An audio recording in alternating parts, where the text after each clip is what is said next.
갈라디아서 5장 보겠습니다.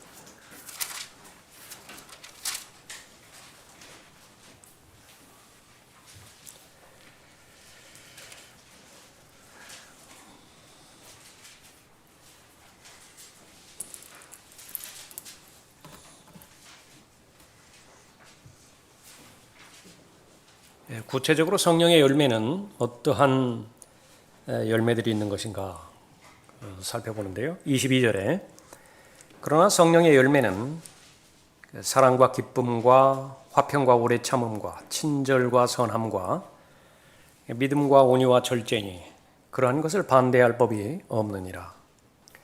그리스도께 속한 사람들은 그 육신을 욕정과 정욕과 함께 십자가에 못 박았느니라. 만일 우리가 성령 안에서 산다면 또한 성령 안에서 행하자. 예수 그리스도를 통하여 거듭난 하나님의 자녀들, 지속적으로 예수 그리스도를 잘 배워가는 사람들입니다. 예수 그리스도를 잘 배워가는 첫 번째이자 본질적인 믿음의 본질, 그것은 자기를 부인하고 십자가를 지는 삶이에요. 무엇을 배우든지 어떤 영역에 대한 교리의 지식을 습득하든지 간에 그것이 자기 부인과 십자가를 믿는 믿음으로 통과시키지 못한다고 한다면 그것은 모두가 다 가짜라고 하는 사실을 하나님의 말씀을 공부하면서, 그것도 진지하게 공부하면서, 여러분이 이제 하나님의 말씀 공부해 가면서 여러분 자신에게 이제 경험이 쌓잖아요. 그건 여러분 자신에게서만 찾을 수 있는 임상실험 결과예요. 그건 어느 것과도 바꿀 수 없습니다. 그러니까 아주 놀라운 향상된 진리의 말씀을 내가 배웠다. 그 진리의 지식이요, 하나님께서 너무 우려하셨던,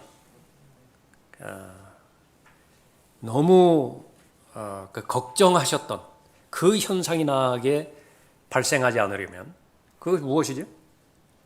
바울에게 그랬다고요. 바울은 다른 사람하고는 비교가 되질 않아요. 그 지식의 면에 있어서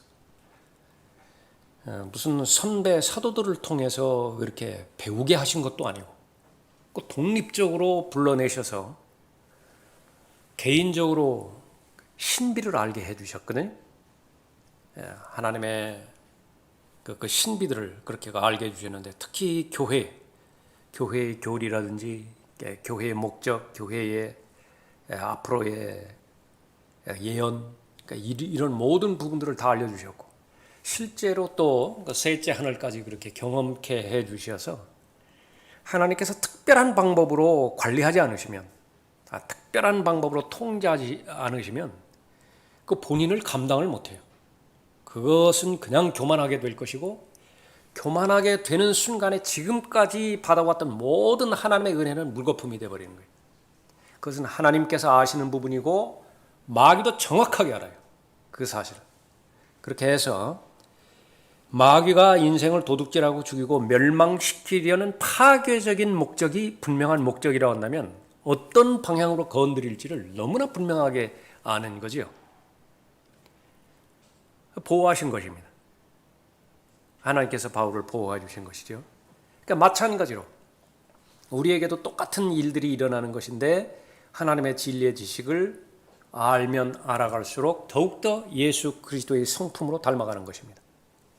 예수 그리스도의 성품, 하나님의 본성에 참여하게 되어지는 것인데요, 그것은 예수 그리스도의 마음과 예수 그리스도의 생각으로 무장되는 것인데, 그러면 그것이 무엇이냐? 바로 22절, 23절의 이 말씀들이에요. 이것이 늘 내 마음 가운데서 확인이 되어지는데, 분명한 사실은 하늘의 미랄, 그것을 잊으면 안 되는 것입니다. 그 하늘의 미랄, 거기에는 모든 잠재력이 다 들어있는데, 발화되고 또 꽃이 피고 열매를 맺는 과정을 통해서 반드시 거쳐야 되는 과정은 죽어야 돼요. 자기가 죽어야 된다.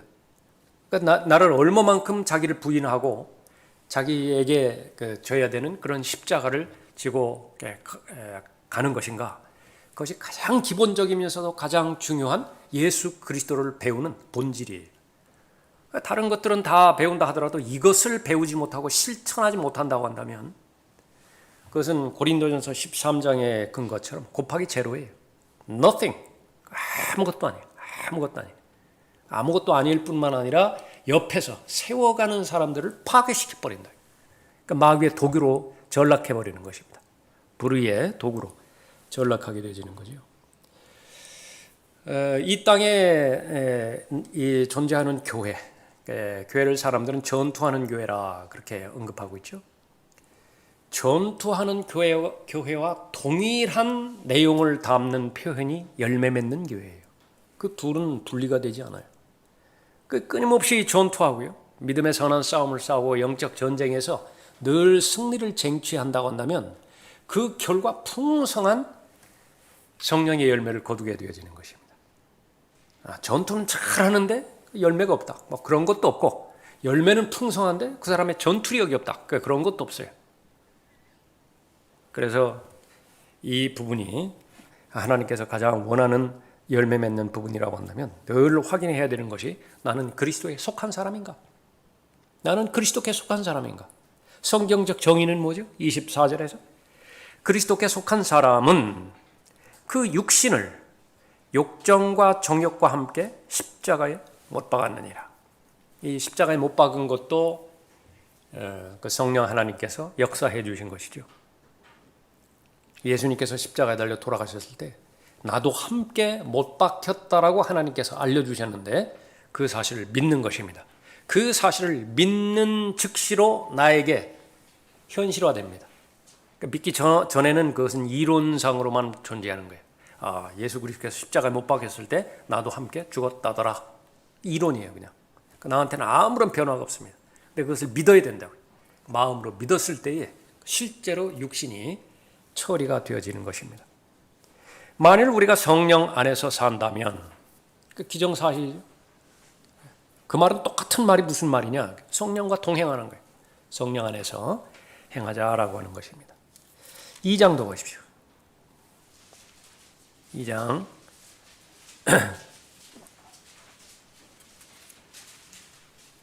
19절에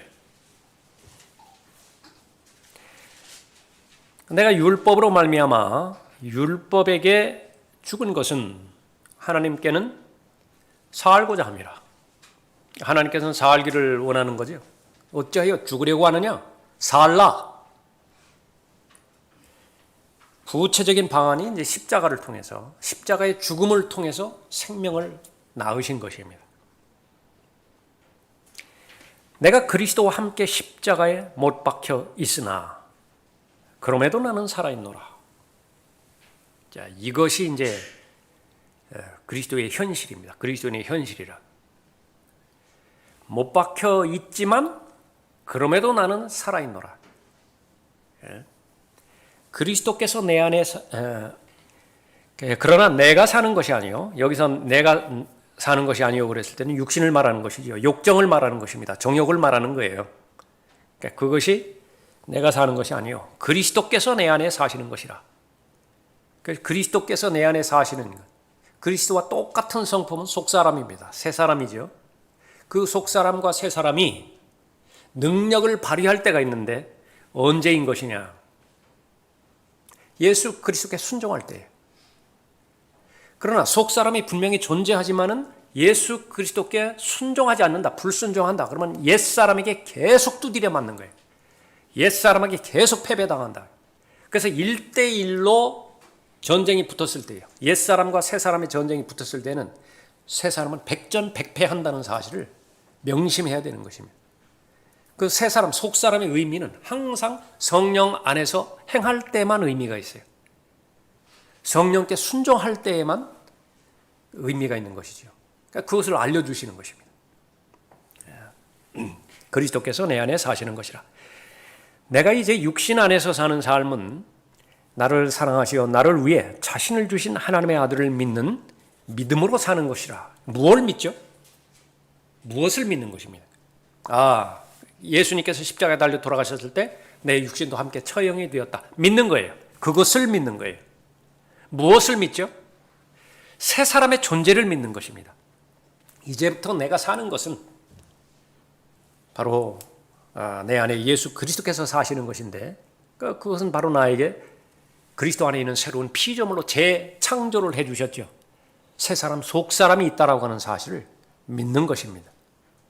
그런데 그 믿는 것이요 다름 아니라 하나님의 은혜예요. 하나님의 은혜를 통해서 그것을 믿게 되어 있는 것입니다. 21절 보십시오. 나는 하나님의 은혜를 저버릴 수 없나니 만일 그가 율법을 인하여 온 것이라면 그리스도께서는 헛되이 죽으신 것이라.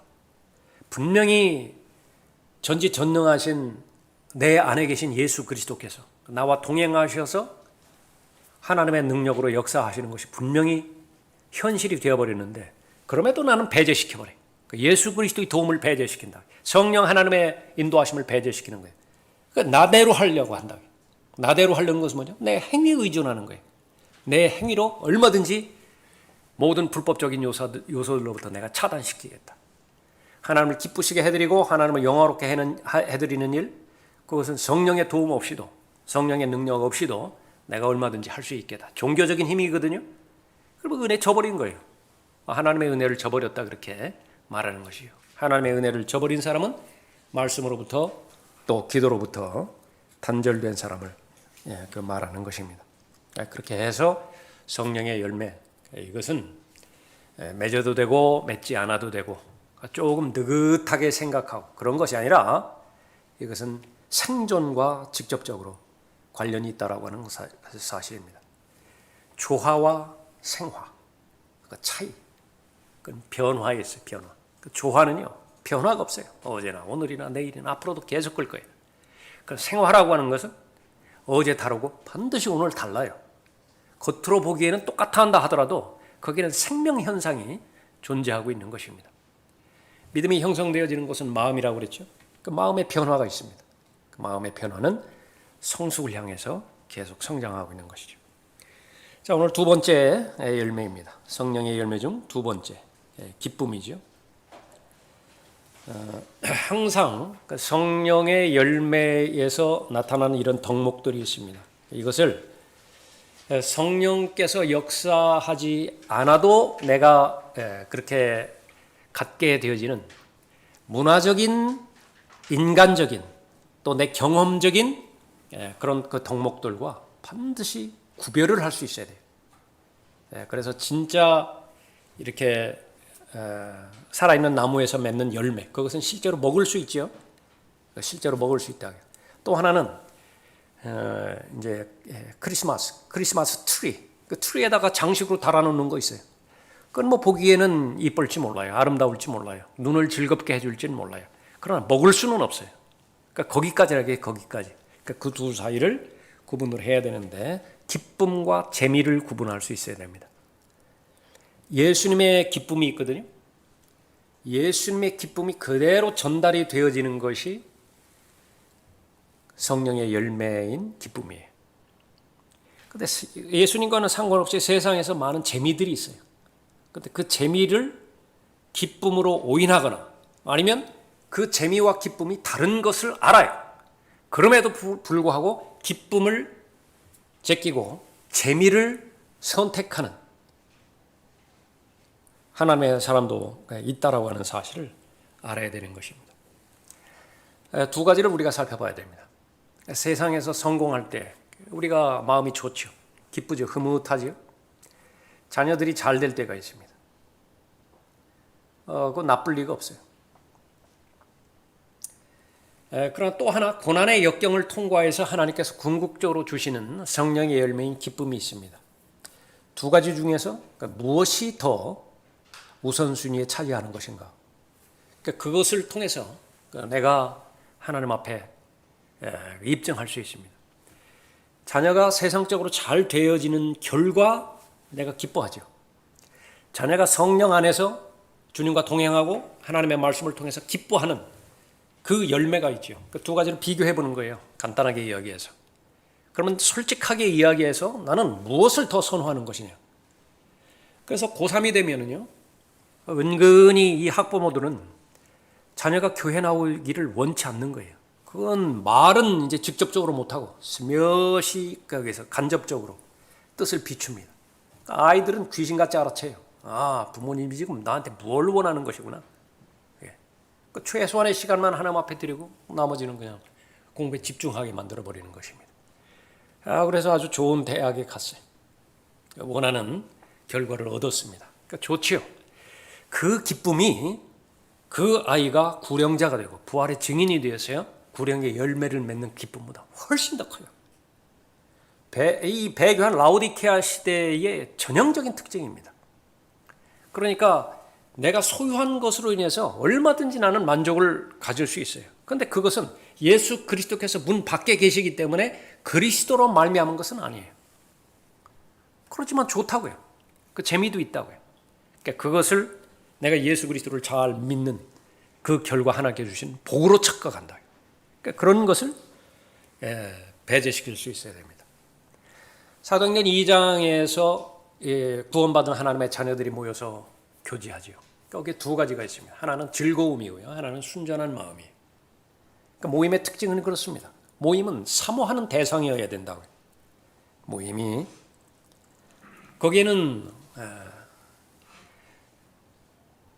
사랑과 수고를 격려하는 모임이에요. 모임의 특징이. 그렇기 때문에 거기에는 기쁨이 있습니다. 항상 예수 그리스도 안에 있는 기쁨으로 충만하게 되어지는 것입니다. 그래서 그 제자들의 특징은요, 항상 기쁨으로 충만해요. 그리고 성령으로 충만해요. 성령으로 충만하면 됐지, 거기에다가 기쁨으로 충만하고 또 성령으로 충만했다 이렇게 반복을 하거든요. 그때 말하는 기쁨입니다. 그 기쁨을 언급하는 것입니다. 우리가 살펴봤지만 한 번 더 확인하죠. 요한복음 15장 보십시오. 예수님의 기쁨이 있고 또 제자들의 기쁨이 있는데, 예수님의 소원은 무엇이냐? 예수님의 기쁨을 제자들에게 주는 것이에요. 제자들이 소유하는 것을 말하는 것입니다. 9절, 15장 9절에 아버지께서 나를 사랑하신 것 같이 나도 너희를 사랑하였으니 너희는 내 사랑 안에 계속 거하라. 열매 맺는 비결 가운데 하나죠. 거하면 됩니다. 거하면. 그 다음에 10절에 내가 내 아버지의 계명들을 지켜서 그분의 사랑 안에 거하는 것 같이 너희도 나의 계명들을 지키면 나의 사랑 안에 거하리라. 내가 이런 것을 너희에게 말한 것은 나의 기쁨이 중요합니다. 나의 기쁨이 있어요. 또 하나 대조되는 것은 세상의 기쁨이 있습니다. 세상의 기쁨 말고 나의 기쁨이에요. 나의 기쁨이 너희 안에 머물러 있어 너희의 기쁨이 충만하게 하려는 것이라. 예수님의 목적이기도 하죠. 그런데 이것을 한번 알고 깨달으면요, 밭에 숨겨진 보물을 찾아낸 것과 똑같아요. 어느 농부가 밭을 가다가 소작농에 자기 밭 아니에요. 그러다가 곡괭이를 내려쳤는데 거기에 보물 상자가 발견된 거죠. 열어봤더니 보물이 확인을 했습니다. 확신을 했어요. 자기의 모든 소유를 다 팔아서 그 밭을 샀는데요, 거기에 설명해 주는 말이 있습니다. 기쁨으로예요. 기쁨으로. 그냥 감격이 막 들뜬 거예요. 흥분한 거예요. 다른 사람이 먼저 발견되면 안 돼요. 주인이 또 알아차려서도 안 되는 거예요. 그러니까 기쁨으로 가서 전 소유를 다 팔아채 한다고요. 이것이 진정한 의미에서의 헌신입니다. 헌신이라고 하는 것은 특권 가운데 특권이에요. 외무부 장관으로 좀 쓰겠다 그거예요. 부담인가요? 부담이냐? 그러니까 그 자리를 거치기 위해서 무슨 청문회 과정이라든지 온갖 난관을 다 극복해야 되는데 거기에 결정이 냈을 때 그보다 큰 영광이 어디 있어요? 그러니까 마찬가지로 이 기쁨을 모르는 채 하나님의 말씀에 순종하려고 하다 보니까 부담이 되는 거예요. 부담이. 곡식 창고를 엄청난 곡식 창고를 개방을 해버렸습니다. 와서 퍼가라 그거예요. 퍼가라. 그것이 바로 하나님의 초청이거든요. 말씀에 대한 초청이고 그런 것인데 그 사람의 믿음의 분량만큼밖에 못 가져가요. 그러니까 리어카를 가지고 와가지고 그 쌀을 가져가는 사람도 있고요. 큰 트럭으로. 트럭으로 와가지고 막 거기 싣고 그렇게 가는 사람도 있고, 조그만 간장 종지 그거 가지고 와가지고 그 안에다가 퍼가는 사람도 있고, 어쨌든 가져가는 거예요. 가져간다. 그런데 이 기쁨이 유지가 되지, 경험되지 않으면 어떻게 되냐? 부담스럽다고 부르는 것이, 여러 가지 핑계를 대는 것입니다. 난 장가 갔습니다. 밭을 샀습니다. 소를 샀습니다. 그러니까 미안하지만은, 그 초청은 미안하지만은 다음번에 좀 가겠습니다. 그러니까 오해는 하지 말아 주십시오. 아주 이상하게 그렇게 돼버리는 것입니다. 예수님의 소원, 예수님의 기쁨을 갖게 하는 것입니다. 예수님 생각하면 항상 예수님의 반대 세력을 생각하죠. 적그리스도를 생각해야 돼요. 예수님께서 원하시는 것, 갈라디아서 5장에서 우리가 살펴본 것처럼 성령께서 원하는 것이 있다고 한다면 육신은 절대로 방관하지 않는다는 사실이죠. 서로 반목하게 되어 있어요. 마귀가 원하는 것도 기쁨이에요. 기쁨을 빼앗아 가버리는 것입니다. 마귀가 원하는 것은 억압적으로, 강압적으로 탈취해가는 방법이 하나 있고요. 또 하나는 대체시켜버려요. 그 대체시키는 것이 더 교묘한 방법이죠. 가짜를 주는 것입니다. 다른 복음, 다른 예수, 다른 영 조작해가지고 두어버리는 것입니다. 건전한 교리를요, 번영 신학이라고 하는 것으로 대체시켜버렸어요. 그것이 너무 보기 좋거든요. 그럴듯해 보여요. 더 맛있어 보여요. 거기에 있는 초장의 꼴이 더 풍성해 보여요. 다 가버리는 거예요. 분별력을 잃어버리고. 야고보서 1장 넣어보십시오. 야고보서 1장.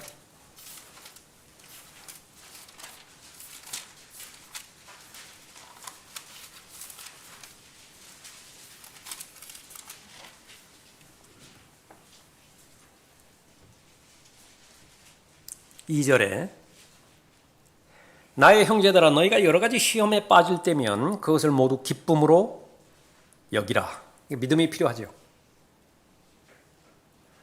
자세히 설명해 줍니다. 이는 너희의 믿음의 시련이 인내를 만들어내는 줄을 너희가 알미라.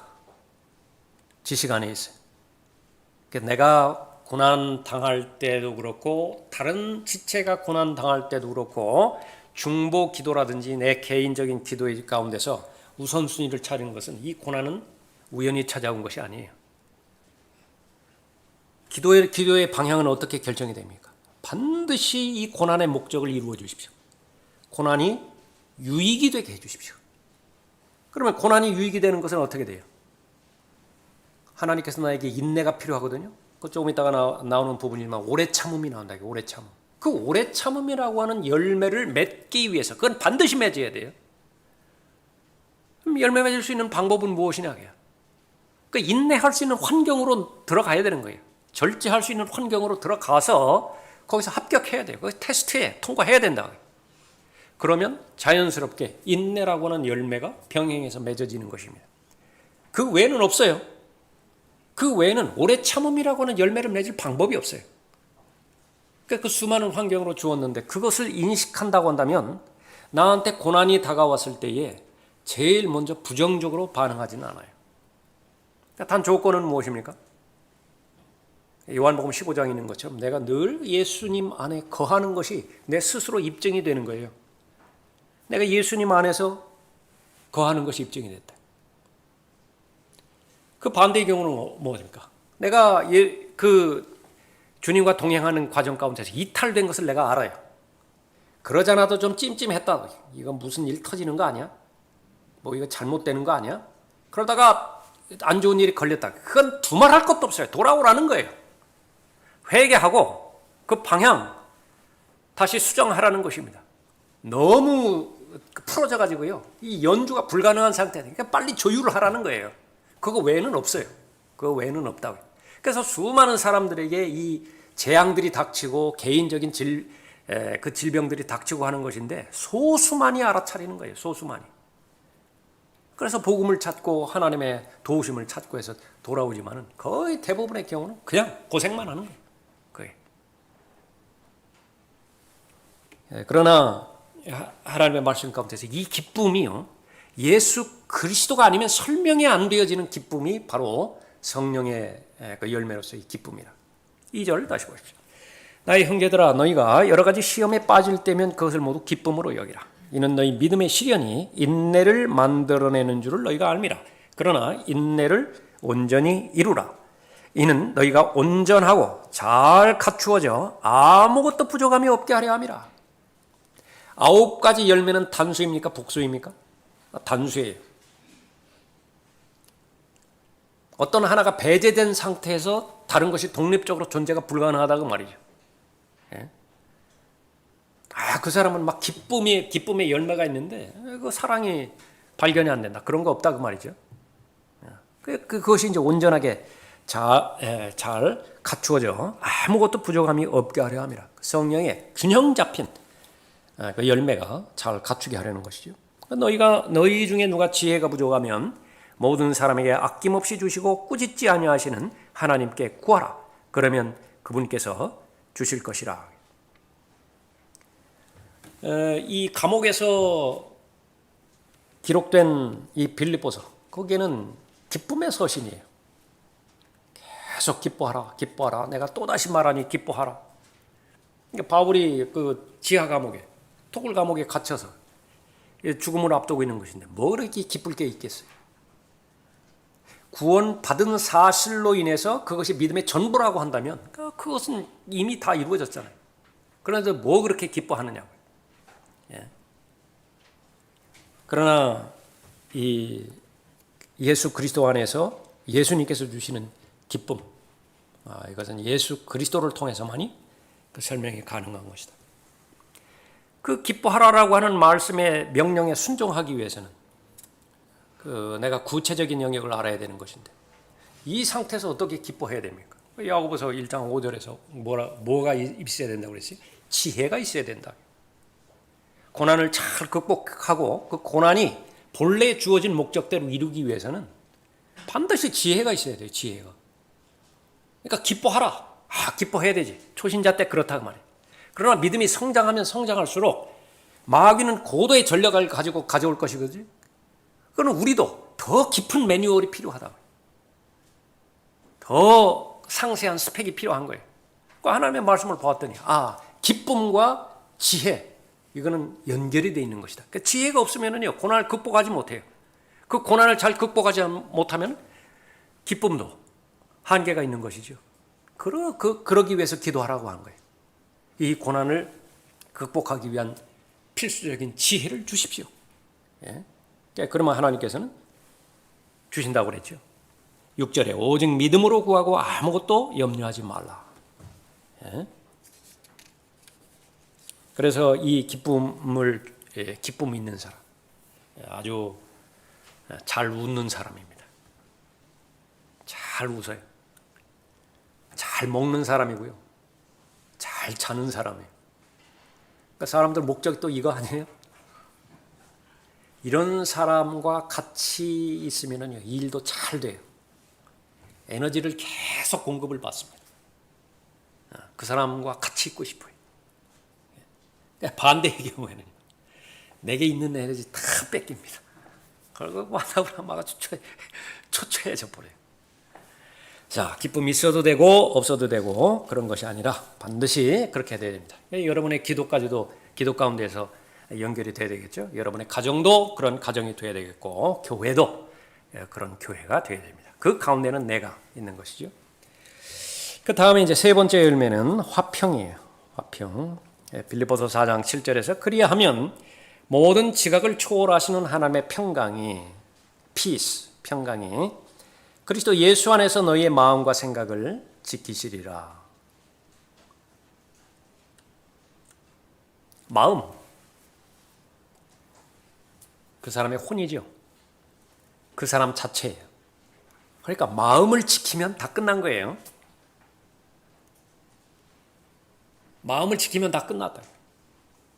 사람들이 이렇게 그 세상적인 기준에서도 이렇게 보는 것이 왜 저기 양팔 양다리 없는 사람 있죠. 그 사람 막 강의도 하고 그 사람의 무슨 책도 내고 그 사람을 아주 이렇게 모델로 삼아가지고 이렇게 보려고 한다. 그 사람에게 뭐가 있어요? 오른쪽 다리가 있습니까? 뭐 왼쪽 팔이 있습니까? 아무것도 없다. 그러나 그것은 본질적인 면에서 문제가 안 되는 것이에요. 문제는 마음이에요. 마음. 그 사람의 마음은 무언가로 차 있습니다.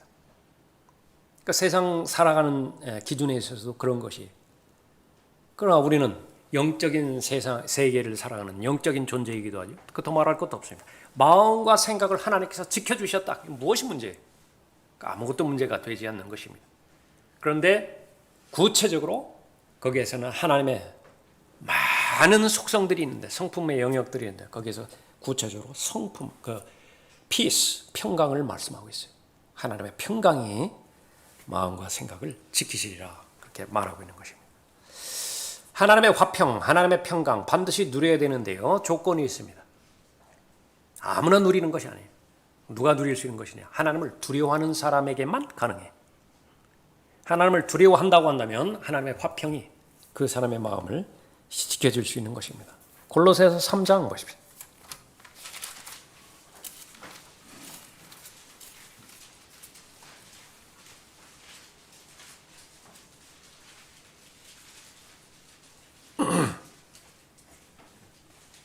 (15절에) 하나님의 화평이 너희 마음을 다스리게 하라. 이를 위하여 너희가 한 몸으로 부르심을 받았나니 또한 너희는 감사하는 자가 되리라. 그러니까 다 이어지는 것은 우리가 잘 알 수 있겠죠. 기쁨이라든지 화평이라든지. 그러니까 화평이 있으면 그 증거는 감사라 성경에서 언급하고 있습니다. 그러니까 진짜 화평이냐 진짜 가짜냐라고 하는 것은 이제 감사에 달렸다라고 하는 그 부분이기도 하겠죠. 16절에 그리스도의 말씀이 모든 지혜로 너희 안에 풍성히 거하게 하되 시와 찬송과 영적인 노래로 서로 가르치고 권면하며 너희 마음속에서 은혜로 주께 노래하고 또 말에 있어서나 행실에 있어서나 무엇을 하든지 모든 것을 주 예수의 이름으로 하고 그를 통하여 하나님 곧 아버지께 감사를 드리라. 그러니까 포도나무와 가지의 그 비유 똑같이 주석을 하는 거예요. 주석을. 거기 연합이 되어 있고 계속 예수 그리스도 안에 내가 거하게 된다고 한다면요, 그 상태가 그 조건을 만족한다고 한다면 생각나는 모든 것들은 하나님을 기쁘시게 하는 것들이에요. 내가 하고자 하는 모든 계획들 있잖아요. 그것은 하나님의 계획과 일치돼요. 하나님께서 원하는 것들이에요. 그렇다고 한다면 내가 원하는 모든 것들은 다 믿음으로 기도할 수 있어요. 참된 자유입니다. 거기에 대해서 막 이렇게 숙고해보고 막 그렇게 막 갈등을 초래하고 그런 거 없다. 그러니까 전체적인 영역에서 볼 때에 그냥 충만한 것이고 자유로운 것이고 기쁨과 감사가 넘쳐나는 것입니다. 그 가운데 화평이 그 역할을 하는 것이죠. 자, 그런 능력을 가지고 있다고 한다면, 그런 가능성을 가진 것이 화평이라고 한다면 그것을 왜 추구하지 않겠어요? 하나님의 화평이 내 마음을 지킬 수 있는 그것이 분명한 것이라고 한다면 내가 기도할 때 그것을 빼놓고 다른 어떤 것을 기도하겠어요? 또 하나님의 말씀을 공부할 때 그 화평에 관해서 나에게 가르쳐 주시는 말씀, 그것을 왜 집중하지 않겠어요? 거기에 왜 밑줄을 안 긋겠어요? 내가 마음에 두고 그렇게 할 그 부분이죠. 화평을 주시기 위해서 예수 그리스도께서 화목제물로 바쳐져야만 됐죠. 에베소서 2장에 보면 하나님과 그 죄인은 원수관계였습니다. 둘이 만날 방법이 없어요. 벽이 있습니다. 허물어지지 않는 벽이에요. 그러니까 십자가의 보혈로 인해서 그 벽이 허물어져 버렸죠. 그래서 화평이 이루어졌습니다. 그러니까 거기서부터 시작되어야 되는 것이에요. 역시 마찬가지로 그리스도로부터 나오는 거예요. 그 다음에 하나님께 속한 화평이 있죠. 하나님께 속한 화평이 성령 하나님을 통해서 우리에게 그렇게 주어지는 것입니다. 화목제물로 바쳐주셨고요. 그래서 그 결과 세상 죄들이 해결되게 되었죠. 예수님께서 주시는 화평이 있습니다. 그것은 성령의 열매와 관련된 부분인데 야고보서 3장에 보면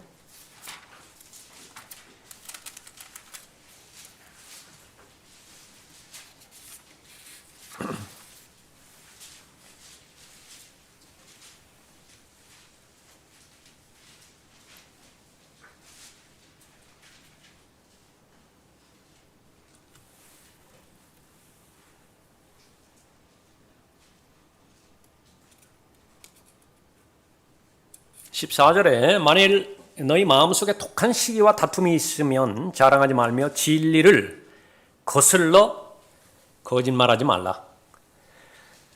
우리는 진리를 거슬러서는 아무것도 할 수 없는 사람이라고 고린도서 13장에서 말씀하고 있죠. 이것은 위선적인 부분을 말하는 것입니다. 사랑 안에서 진리를 말할 때에 능력이 있는 것인데요. 사랑 안에서 진리 말하는 것이 아니에요. 복음을 증거하는 것도 빌립보서 1장에 있는 것처럼 바울을 시기해서 복음을 증거하는 거예요. 그러지 말라는 것입니다. 그건 아무 의미가 없어요. 15절에 이러한 지혜는 위로부터 내려오는 것이 아니라 땅에 속한 것이요 정욕적이며 마귀적인 것이니라. 갈라디아서 5장에서 여러 가지 나오는 육신의 일들, 그것은 모두가 종교적인 옷으로 가장했다라고 하는 것을 제일 먼저 우리가 인식해야 된다라고 하는 거죠. 종교인들이 하는 행위가 그러니까 육신적인 일들이 동기가 돼서 그런 일들을 하는 거예요. 그러니까 지금 똑같은 이야기를 말하는 것입니다. 그러한 지혜는요, 땅에 속한 것이고 정욕적이고 마귀적인 것이다. 다 그러니까 지혜라고 해서 좋은 것이 아니다 그거죠. 이는 시기와 다툼이 있는 곳에는 혼란과 온갖 악한 일이 있기 때문이라. 어느 교회가 생각나죠? 어느 지역교회가 생각납니까? 이는 시기와 다툼이 있는 곳에는 혼란과 온갖 악한 일이 있기 때문이라. 지금 우리 옆에 있는 지역교회 말고요. 고린도 교회죠, 고린도 교회. 고린도 교회는 부자 교회였어요. 사람도 많고 헌금도 많이 거치고 은사가 고린도 교회보다 더 많이 있는 교회도 없어요. 은사가 넘쳤다고요. 그런데도 책망의 대상입니다. 왜 그렇습니까? 성경에서 언급하고 있는 지혜로운 삶을 살지 않아요. 다른 사람을 세우려고, 그리스도의 몸된 지체를 세우려고 주신 은사를 자기 자랑하고 자기 만족하는데 또 자기를 입증하는데 사적으로 써버렸거든요. 하나님께서 주신 권위는 다른 사람 세우려고 권위를 세운 거예요. 권위가 없으면 다른 사람을 세울 수가 없습니다. 그 자기를 자랑하느라고 권위를 악용해버렸어요. 그 결과 어떻게 됩니까? 시기와 다툼 가운데서 나눠질 대로 다 나눠져 버는 거예요. 파벌이라는 파벌대로 다 나눠져 버렸다. 그래서 모인다고 해서 모이기는 모였는데 정작 그 모임의 주체이신 주님께서 바라보실 때는 안 모이는 게 나아요. 안 모이는 게. 마치 이사야 1장 같다. 이사야 1장. 뭐 여러 가지 희생제물 가지고 와가지고 뭐 하나님 앞에 번제물이다 뭐다 희생제물이다 바치는데 아주 역겨워요. 아주 피비린내 아주 역겹다. 그것이 하나님께서 기뻐 받으시는 흠향하시는 그런 제물이 되어야 되는데요. 거기에 온갖 중심에서 하나님은 보이지 않고 자기 중심으로 다 채워져 버리는 거예요. 아니라고요. 목적은 무엇입니까? 17절에 그러나 위로부터 오는 지혜는 첫째 순수하고 그 다음은 화평하며 친절하고 양순하며 자비와 선한 열매들로 가득하고 편견이 없고 위선이 없나니 의의 열매는 화평케 하는 자들의 화평 안에 뿌려진 것이니라. 화평이 상당히 강조하죠. 화평이 3번이나 나온다. 그래서 예수님께서 주신 화평, 그것은 내적인 화평이고요. 그러니까 내적인 화평이기 때문에 시간이 지나면 이제 밖으로 드러나게 됩니다. 야고보서에 있는 대로 순수한 화평이에요. 순수하고 영적이에요. 예. 이것은 가장 안전하고요. 지속적입니다. 영혼을 보장해줘요. 성령의 그런 그 열매는. 하나님과 화평한 사람이 다른 사람과 왜 화평하지 못하겠어요? 이 화평의 결과 영향력을 다른 사람에게도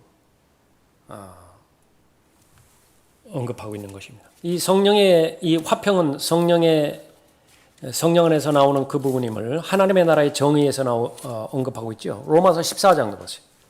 로마서 14장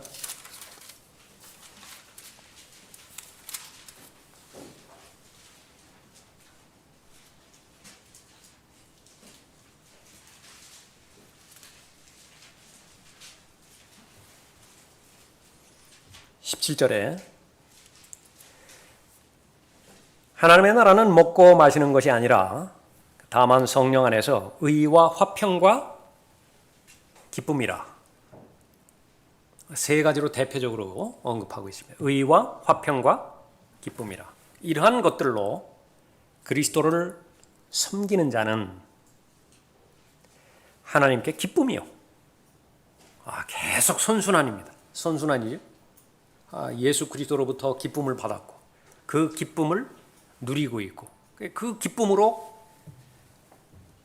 하나님을 섬길 수 있는 자원이 되는 것이죠. 그러면 또 하나님께 기쁨이 되는 것입니다. 그 결과는 무엇이죠? 사람들에게는 인정을 받느니라. 그러므로 화평을 위한 일과 서로를 세워주는 일들을 따라야 할지니라. 자, 이것이 분명한 사실이라고 한다면 이것이 나에게 반드시 있어야 되겠죠. 없으면 안 돼요. 이것이 없으면 안 된다. 왜? 당장 오늘만 한다 하더라도요. 하나님 섬기기 위해서 우리 모였습니다. 그런 좋은 동기와 목적을 가지고 모였어요. 그런데 내가 정작 하나님을 온전히 섬기기 위해서는 성령 안에 있는 의와 화평과 기쁨이 발견이 되어야 되죠. 그것이 있어야만 그리스도를 섬길 수 있기 때문에 그렇죠. 그렇게 될 때에 하나님께서는 기뻐하시는 것이고 사람들에게 인정을 받는 것이라 그렇게 언급하고 있죠. 사람들에게 인정받는 건 대단히 중요해요. 우리는 그것을 잘 새겨들을 수 있으니까 중요한 말입니다. 그러니까 여러분이요, 인정받아야 되는 가치 있는 대상이 있다고요. 그 누구죠? 그 같은 믿음을 소유한 사람입니다. 믿음의 동역자들이에요. 그 믿음의 동역자들에게는 반드시 신실함이라고 하는 간증을 가지고 있어야 돼요. 그것이 전부예요. 그리스도인의 재산 전부라고요. 전부. 만약에 간증을 잃어버렸다. 다 잃어버린 거예요. 그래도 내가 지금 돈은 있지 않습니까? 내가 지금 사회적 지위는 있지 않습니까? 그 시간 차이라. 결국은 다 없어져 버릴 것이에요. 그것이 의미가 있기 위해서는 내가 신실함이라고 하는 하나님 안에서의 간증을 유지하기 때문에 있는 그 부분들이 의미가 있는 것이죠. 그래서 바로 이 화평을 위한 일과 서로를 세워주는 일들 따라야 된다 그렇게 언급하고 있습니다. 세상이 주는 화평, 그것은 바로 육신적인 화평으로 공허합니다. 절대로 채워지지 않아요. 잠깐입니다. 잠깐이. 사람의 한계는 쉽게 익숙해진다라고 하는 데 있죠. 그래서 목표를 세우고 성취하기 위해서 오랜 시간 인생을 헌신해서 성취했는데 그 성취감이 만족도가 오래 가주었으면 좋겠다. 얼마 못 간다. 얼마 못 가. 그럼 어떻게 되는 것이냐? 또 없어져 버려요. 목표가 없어져 버린다고요. 기준이 다시 제로가 돼 버리는 것입니다. 또 그러면 이제 부지런히 또 세우죠. 또 쫓아간다고요. 채워졌는가 싶으면 또 공허하다고요. 세상이 주는 화평이라고 하는 것은 바로 그 부분입니다. 거의 물질적인 것이기 때문에 그래요.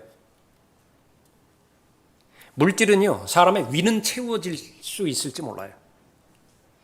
사람의 다리의 근육은 그렇게 형성되게 만들 수 있을지 모른다. 그러나 마음은 채울 수 없어요. 물질적인 그런 부분으로 인해서. 그것은 하나님께서 보실 때 거짓 화평이라고 말하고요. 세상은 이 거짓 화평, 이 부분에 거의 다 속아 넘어갑니다. 화평이다, 화평이다. 평안하다, 평안하다. 다 속아 넘어갔지만 아이벤 여인에게 진통이 찾아온다고요. 갑작스럽게 찾아오는 것입니다. 그러니까 그것은 기대할 만한 것도 아니고 보장할 만한 것도 아닌 것입니다. 자, 성령의 열매 화평까지 살펴봤습니다.